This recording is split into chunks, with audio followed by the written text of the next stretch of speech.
தேமுதிகவினுடைய பொதுச் செயலாளர் பிரேமலதா விஜயகாந்த் அவர்களுடைய சகோதரர் எல்கே சுதீஷ் அவர்கள் புரட்சித் தலைவி அம்மா அவர்கள் படத்தோடு பிரேமலதா விஜயகாந்த் அவர்களுடைய படத்தையும் இணைச்சு அவருடைய முகநூல் பக்கத்தில் ஒரு பதிவு போட்டிருக்கிறார். தேமுதிக அரசியல் எதை நோக்கி நகருகிறது அப்படிங்கிறத நம்ம பார்க்கலாம்.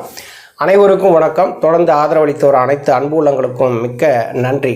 ஃபஸ்ட் டைம் இந்த சேனலை நீங்கள் பார்க்குறீங்க அப்படின்னா சப்ஸ்கிரைப் பண்ணி பாருங்கள். வாங்க வீடியோக்குள்ளே போகலாம்.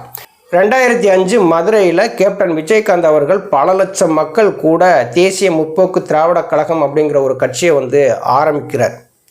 இந்த 2006 சட்டசபை தேர்தலில் விருத்தாச்சலம் தொகுதியில் கேப்டன் விஜயகாந்த் அவர்கள் போட்டிடுறாங்க, வெற்றியும் பெறுறாங்க. 2011 சட்டசபை தேர்தலில் அதிமுகவோடு கூட்டணி வச்சு தேர்தலை சந்திக்கிறாங்க. அதிமுக அறுதி பெரும்பான்மை பிடிச்சு ஆட்சி அமைக்குது. திமுக ஒரு எதிர்க்கட்சி அந்தஸ்தை கூட பெற முடியாத ஒரு சூழ்நிலையில் படுதோல்வி சந்திக்கிறாங்க. ஆனால் கேப்டன் விஜயகாந்த் அவர்கள் எதிர்க்கட்சி தலைவராக வர்றார். ஒரு மேடையில் எப்படி பேசணும், சட்டசபையில் எப்படி பேசணும், ஒரு செய்தியாளர் சந்திப்பு எப்படி பேசணும் அப்படிங்கிறது கூட தெரியாமல் ஒரு கட்சியினுடைய ஆளுமை, ஒரு பெண் சிங்கம் ஒரு சட்டசபைக்குள்ளே இருக்கும்போது நாக்க துருத்தி பேசுகிறாரு கேப்டன் விஜயகாந்த். அப்போது அதிமுகவினுடைய எம்எல்ஏக்கள் எல்லாருமே வெகுண்டெழுந்து விஜயகாந்த் மீது சரமாரி வார்த்தை போர் நடத்துகிறாங்க. அன்றையிலிருந்தே பார்த்திங்கன்னா தேமுதிகவுக்கும் அதிமுகவுக்குமான அந்த கூட்டணியில் விரிசல் ஏற்பட்டு நாளடைவில் என்னாச்சு அப்படின்னா அந்த கூட்டணி முறிவு ஏற்பட்டது. விஜயகாந்த் அவர்களுடைய செயல்பாடு சரியில்லாமல் அங்கே அருண் பாண்டியன், மாப்பா பாண்டியராஜன், முருகவேல், இன்னும் மொத்தம் ஒரு 7 எம்எல்ஏக்கள் புரட்சி தலைவி அம்மா அவர்களுக்கு ஆதரவாக செயல்பட்டாங்க. அப்போ தேமுதிகவினுடைய தலைவராக இருக்கக்கூடிய விஜயகாந்த் அவர்கள் அந்த 6 பேருமே ஒரு தனி லிஸ்ட்டில் தான் வச்சுருந்தார். இவங்க நமக்கு எப்போதுமே செட் ஆக மாட்டாங்க, நீ அந்த பக்கம் போயிட்டாங்க அப்படின்னு சொல்லி அவங்கள பற்றி அவங்க கண்டுக்கிறவே இல்லை. ஆனால் இன்றைக்கி எல்கே சுதீஷ் அவர்கள் அவருடைய முகநூல் பக்கத்தில் புரட்சி தலைவி அம்மா அவர்கள் போட்டாவோடு பிரேமலதா விஜயகாந்த் அவர்கள் போட்டிருக்காங்கன்னா இதனுடைய அரசியல் நகர்வு எப்படி இருக்கும்? ஏன்னா விஜயகாந்த் அவர்கள் மறைவுக்கு பின்னாடி பார்த்திங்கன்னா தேமுதிகங்கிற ஒரு கட்சி தமிழகத்தில் இருக்கா அப்படிங்கிற ஒரு நிலை தான் ஏற்பட்டிருக்கு. இப்போ விஜயகாந்த் அவர்கள் கட்சி ஆரம்பித்து தேர்தலை சந்திக்கும் போது பார்த்திங்கன்னா 10% வாக்குகள் கையில் இருந்தது. ஆனால் அவருடைய அரசியல் நகர்வுகள் நகர்ந்து போக, உடல்நிலை சரியில்லாமல் போக, அவர் மறைவுக்கு பின்னாடி பார்த்திங்கன்னா தேமுதிகனுடைய வாக்கு சதவீதமே 2-3 இப்படி சுருங்கிருச்சு. இதற்கு முக்கிய காரணம் யார் அப்படின்னு சொல்லி பார்த்திங்கன்னா இந்த கட்சியை வழிநடத்தக்கூடிய தகுதியான ஒரு தலைமை இல்லை அப்படிங்கிறத மக்கள் புரிஞ்சுக்கிட்டாங்க. அது முழுக்க காரணம் பிரேமலதா விஜயகாந்த் அவர்கள் தான். இப்போ பொதுமக்கள் தேமுதிக மீது ரொம்ப ஆர்வத்தோடு இருந்தாங்க. ஒரு மாற்றுன்னு சொல்லி வந்திருக்கிறாரு விஜயகாந்த், அவருக்கு நம்ம ஆதரவை கொடுப்போம் அப்படின்னு சொல்லி ஒரு 2006 சட்டசபை தேர்தலில் பார்த்திங்கன்னா ஒரு 10% அளவுக்கு ஒரு ஆதரவை கொடுத்தாங்க. ஆனால் 2011 எதிர்க்கட்சி தலைவராகவும் மக்கள் ஆக்குனாங்க.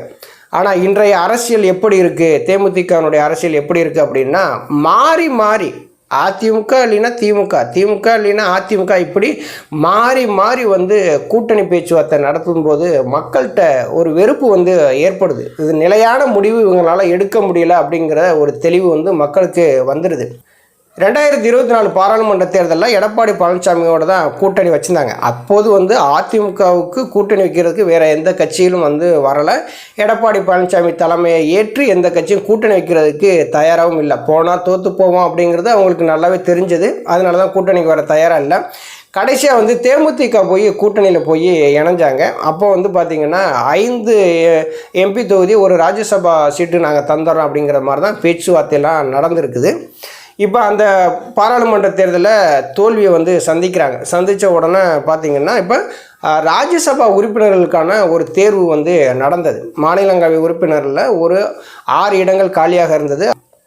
திமுகவுக்கு 4 இடம், 4 இடத்துல 1 மக்கள் நீதி மையத்துக்கு சொன்ன மாதிரி கொடுத்துட்டாங்க. ஒரு 3 இடங்களை திமுகவுக்கு கொடுத்துட்டாங்க. இப்போ அதிமுக சார்பில் 2 பேரை தேர்ந்தெடுக்கணும். அப்போ 1 எப்படியாவது நமக்கு வந்துடும் அப்படி சொல்லி பிரேமலதா விஜயகாந்த் எதிர்பார்த்துட்டு இருந்தாங்க.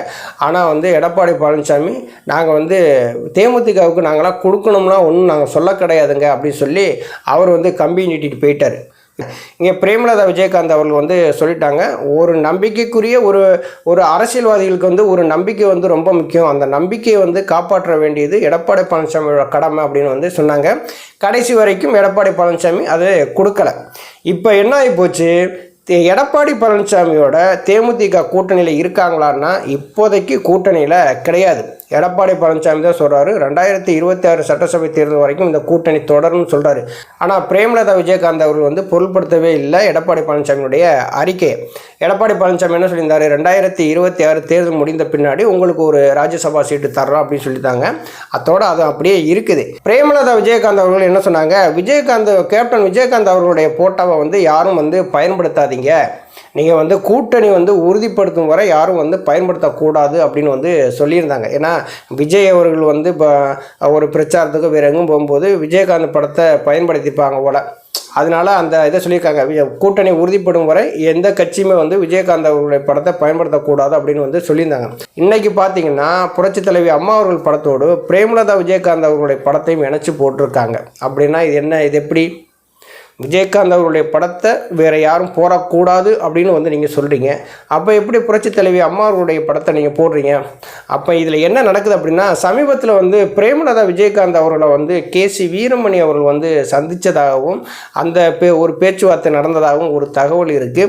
இப்போ கூடிய சீக்கிரம் வந்து எடப்பாடி பழனிசாமி பக்கம் சட்டசபை தேர்தலில் கூட்டணி வச்சுருவாங்க அப்படிங்கிற மாதிரி தான் தெரியுது. ஏன்னா அந்த சந்திப்பு நடந்து இப்போ ஒரு 4-5 நாள் பின்னாடி இந்த புரட்சித் தலைவி அம்மா படத்தோடு பிரேமலதா அவர்களுடைய படத்தையும் போட்டு அவங்க முகநூல் பக்கத்தில் போடுறாங்கன்னா எடப்பாடி பழனிசாமியை நம்பிட்டாங்களா அப்படின்னு வந்து நமக்கு வந்து தெரியல.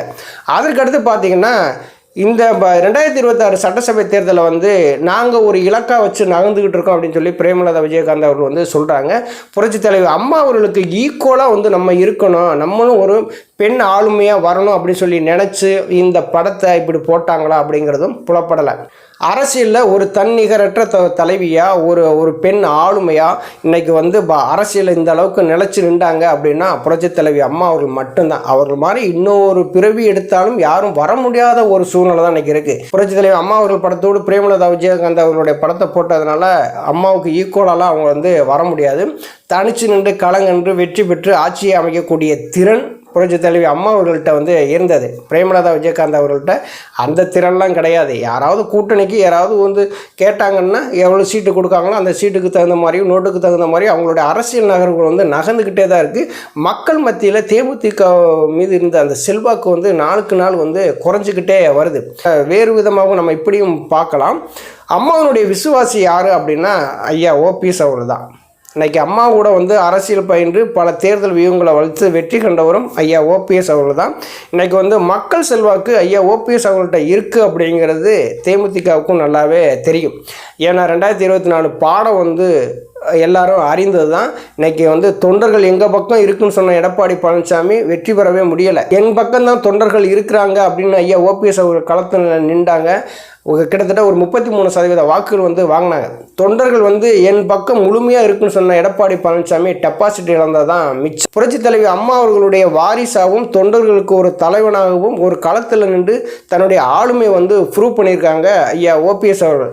அதனால் அம்மாவனுடைய அரசியல் வாரிசாக இருக்கக்கூடிய ஐயா ஓபிஎஸ் அவர்களோடு கூட்டணி அமைத்து தேர்தலை சந்திப்பதற்கான வாய்ப்புகளும் இருக்குது. ஏன்னா புரட்சித் தலைவி அம்மா அவர்களுடைய படங்களை போட்டோம் வச்சுங்களேன், அது எடப்பாடி பழனிசாமிக்கு தான் போய் கூட்டணி வைக்க போகிறாங்க அப்படின்னு கணக்கு கிடையாது. ஐயா ஓபிஎஸ் அவர்களோடையும் கூட்டணி வைப்பதற்கு தயாராக தான் இருக்கிறாங்க. இப்போ திமுக கூட்டணி வந்து வலுவாக இருக்குது. அந்த கூட்டணியிலேருந்து எந்த பிளவுமே கிடையாது. இப்போ தேமுதிக வந்து திமுக கூட்டணிக்குள்ளே போச்சு அப்படின்னா எப்படி ஒரு 10 சீட்டு கொடுக்காங்க அப்படின்னா திமுக 10 சீட்டை தான் எடுத்து இவங்களுக்கு வந்து கொடுக்கக்கூடிய சூழ்நிலை ஏற்படும். எல்லாருமே வந்து எங்களுக்கு வந்து சீட்டு அதிகமாக வேணும்னு சொல்லி திமுக கூட்டணியை வந்து குரல் கொடுக்க ஆரம்பிச்சிட்டாங்க.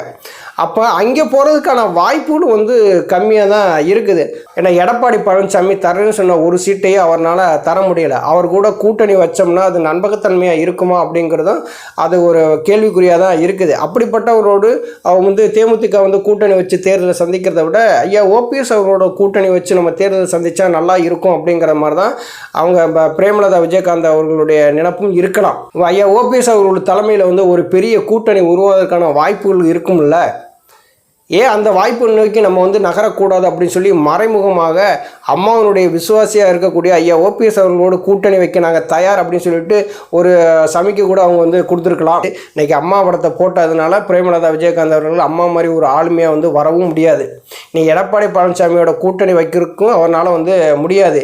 திமுகவோட கூட்டணி வைப்பதற்கான வாய்ப்புகள் வந்து ரொம்ப கம்மியாக இருக்குது.